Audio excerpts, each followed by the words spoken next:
तीसरा लक्षण है दक्षः, दक्ष हो।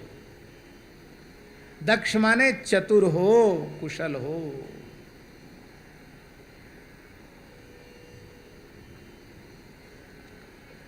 वो वाली दक्षता नहीं, पुत्रस्योत्पादने दक्षा दक्षा मोक्ष साधने, वो वाली दक्षता नहीं। सेवा की दक्षता,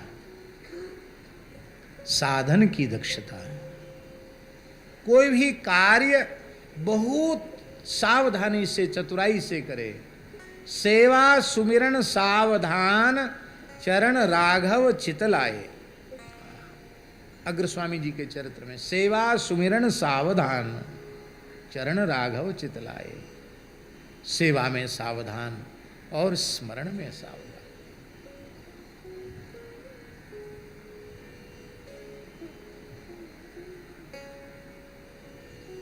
जिस क्रिया में हम प्रवृत्त हो रहे हैं उसको सर्वोत्तम प्रकार से हम कैसे कर सकते हैं, इसके लिए हर समय तैयार रहना। राम जी ने हनुमान जी को क्या कह के भेजा था? जानकी जी की सुध ले आओ। और जामवंती जी ने हनुमान जी से क्या कहा था? यही तो कहा था कि तुम जानकी जी की सुध लेके आओ।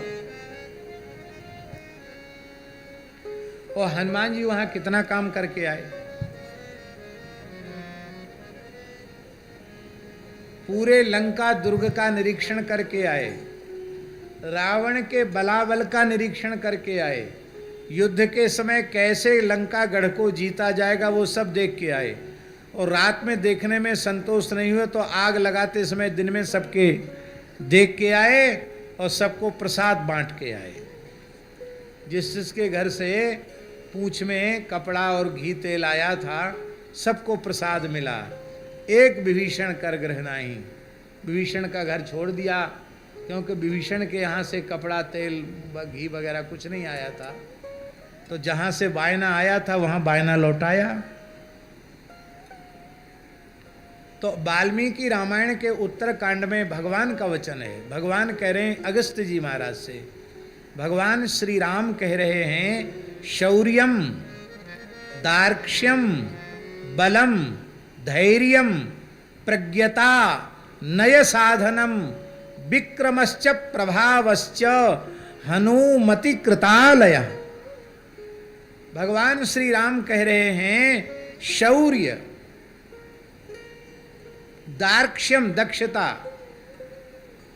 बल धैर्य, बुद्धिमत्ता, नीति निपुणता,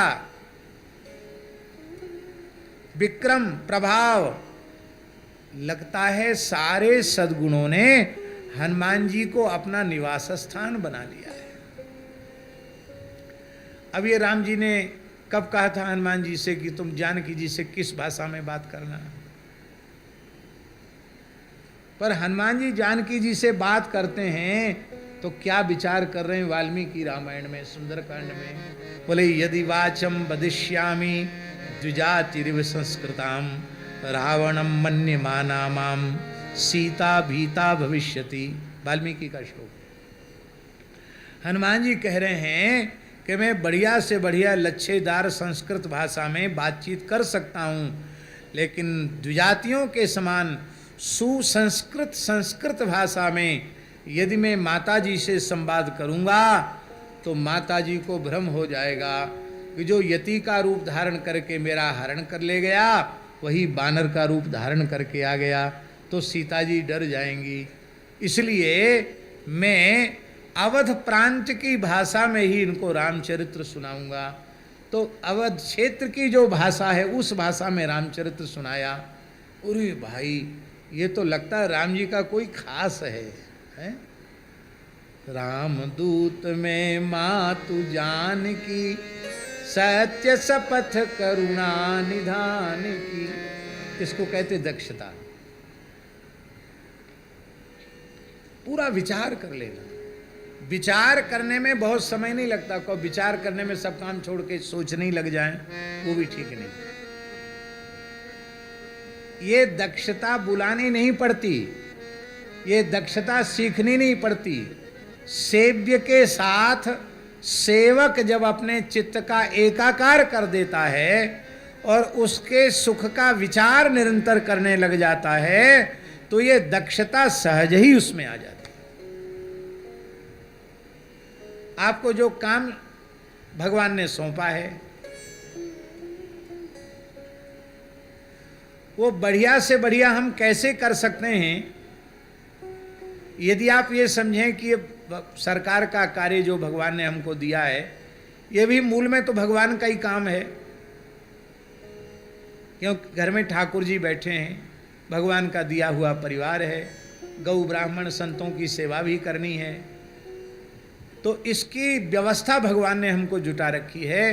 तो जो भी कार्य भगवान ने कृषि का, व्यवसाय का, नौकरी चाकरी का जो भी काम हमको दिया है, उसको हम कुशलता पूर्वक करें, उसको हम ईमानदारी पूर्वक करें, उसको हम दक्षता पूर्वक करें, तो अपने आप उस कार्य में दक्षता आ जाएगी। और बहुत से लोग तो ऐसा काम करते हैं कि काम करने वाले को ही हाथ जोड़ लेने पड़ते, महाराज अब कृपा करके द्वारा ऐसा मत करना, बोलो वृंदावन बिहारी लाल।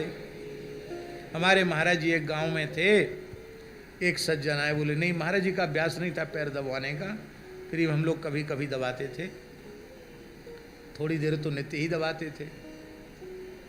तो एक सज्जन आए, बुंदेलखंड की बात है, महाराज जी से बोले महाराज जी मैं बहुत इच्छा है आपके हाथ पांव दबाने की। महाराज जी बोले इन्होंने क्या कसूर किया है, क्यों इनको व्यर्थ में दबाओगे? कि नहीं नहीं महाराज जी हमारी भावना है। अब महाराज वो ऐसे ऐसे मरोड़ने लगे, ऐंठने लगे। तो महाराज जी लेटे थे, तत्काल उठकर बैठ गए और कहे भगवान माफ करें, भगवान का दिया हुआ विग्रह खंडित हो जाएगा। क्या कहा महाराज जी ने? हाथ जोड़ के कहा माफ करें, भगवान का दिया हुआ विग्रह खंडित हो जाएगा। तो सेवा करना है कि नोचना है? जिसकी सेवा कर रहे हो उसको मरोड़ना है, ऐंठना है? तो सेवा तो उस भावना तो है उसकी, लेकिन भावना के साथ ही साथ सेव्य के सुख का विचार उसमें नहीं है। दक्ष शब्द का एक अर्थ और है, वो अर्थ है दक्ष शब्द का निरालस्य। क्या? निरालस्य। निरालस्यो दक्षः, जो निरालस्य है वो दक्ष है।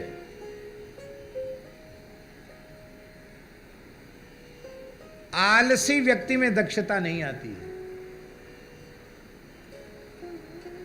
आलसी आदमी दक्षता कहां से आ जाएगी? क्योंकि आलसी तो हर काम को जैसा तैसा करेगा, तो दक्षता कहां से आएगी? इसलिए निरालस्यत्वम दक्षत्वम ऐसा समझे। निरालस्य होना चाहिए, आलस्य शून्य होना चाहिए। श्री सीताराम प्रतिदिन सत्संग एवं दर्शन के लिए श्री महाराज जी के ऑफिशियल चैनल को जरूर सब्सक्राइब करें।